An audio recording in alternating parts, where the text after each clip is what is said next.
Je tiens tout d'abord à vous remercier infiniment pour votre grande fidélité et vos nombreux messages de soutien. Je ne peux hélas répondre, vous comprendrez, à chacune et chacun d'entre vous, mais sachez que vos encouragements me galvanisent littéralement. Dès la semaine prochaine, j'aborderai ici même la première thématique du projet Magnanime, le développement économique, qui est au cœur du projet, et je vous inviterai à en débattre ensemble le mardi suivant, le mardi 1er octobre, dans un lieu public de la ville. Mais d'ici là, je tenais à vous faire part de la réflexion suivante. Si demain, mon meilleur ami divorce, certes, je serai triste de la situation, mais je ne vais pas cesser pour autant, du jour au lendemain, de saluer madame. Bien sûr, par amitié, j'écouterai d'une oreille les confidences de mon ami, les reproches sur son ex, sans toutefois faire mienne ces pensées qui relèvent de l'intime. Mais, de toute évidence, je ne cesserai pas, n'en déplaise à mon ami, de fréquenter son épouse. Divorcer est une chose, exiger de son entourage la rupture avec la personne qui t'aime est une autre.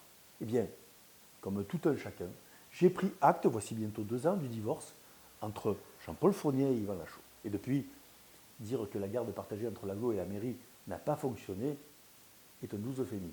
D'un côté, on a détricoté la mutualisation, et de l'autre, on a fait exploser les fonds de concours. Bref, c'est ainsi. Pourtant, tout n'a pas été négatif. Les 15 ans de vie commune ont permis, vous l'avouerez, de belles réalisations pour la ville. Et maintenant, comme dans toute séparation, force est de constater les nombreux dégâts et blocages. Il convient donc d'agir en adulte, dans l'intérêt des enfants et de leur avenir. Personne ne souhaite que les Nîmois paient les pots cassés de cette union avortée. Et personne ne souhaite non plus que les enfants de notre territoire assument l'héritage de ce conflit. Nos enfants ne sont pas responsables de la situation qu'ils subissent.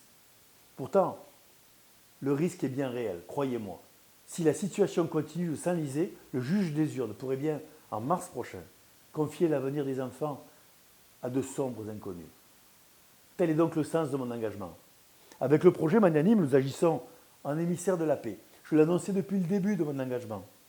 Lorsque l'on discute autour de projets d'avenir, on est moins tenté de se déchirer sur des querelles de personnes. Et avouons-le, nous avons tous passé l'âge de ces petits jeux de Lego ridicules. Les 300 personnes qui étaient présentes le 31 janvier dernier aux Antonins m'ont entendu marteler à plusieurs reprises mes vœux d'union.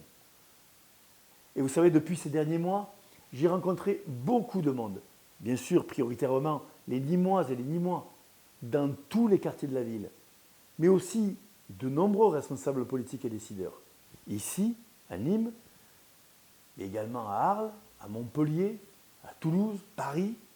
Nos députés, Françoise Dumas, Philippe Berthat, les animateurs des comités En Marche, les Républicains, les présidents des fédérations professionnelles, des clubs services, le maire de Nîmes, Jean-Paul Fournier, Franck Proust, et Laurent Burgois, ses adjoints, la présidente de région, Carole Delga, le président du département, Denis Boine, le président de Nîmes Métropole, bien évidemment, Yvan Lachaud, Jean-Paul Boré même, et Jérôme Puech, l'investisseur socialiste. C'est vous dire si je suis magnanime, avec lequel je vais d'ailleurs prochainement débattre. Il est toujours très enrichissant de confronter les points de vue. Vous savez, j'ai un profond respect pour les acteurs politiques sincères, même ceux avec lesquels je ne partage pas beaucoup d'idées, comme les communistes Vincent Bouget ou Christian Bastille. Après, à côté de cela, il y a les autres. Ceux qui, je vous l'avoue, procurent sur moi le même effet que l'inhalation de protoxyde d'azote sur vos enfants. Ceux-là même qui évoquent des projets structurants dont ils n'ont pas la moindre idée. Ceux qui, apparatchiks de la première heure, dénoncent de leur bureau haussmannien les postures d'appareil et prônent la nécessité de proximité avec les Nîmois. Ben voyons. Ceux encore qui redéballent leurs vieux projets, déjà retoqués par vous-même en 2014, sans prendre conscience que le monde évolue à pas de géant. Ceux qui enfin parlent d'ouverture, de transversalité, mais qui ne voient que de l'œil gauche. Eh bien, à tout cela, je veux dire une seule chose. Nîmes n'est pas une ville à prendre pour soi. Nîmes est une ville qui exige le don de soi. Beaucoup donner, tant la tâche est immense. Je vous laisse réfléchir là-dessus. À la semaine prochaine. Bye bye.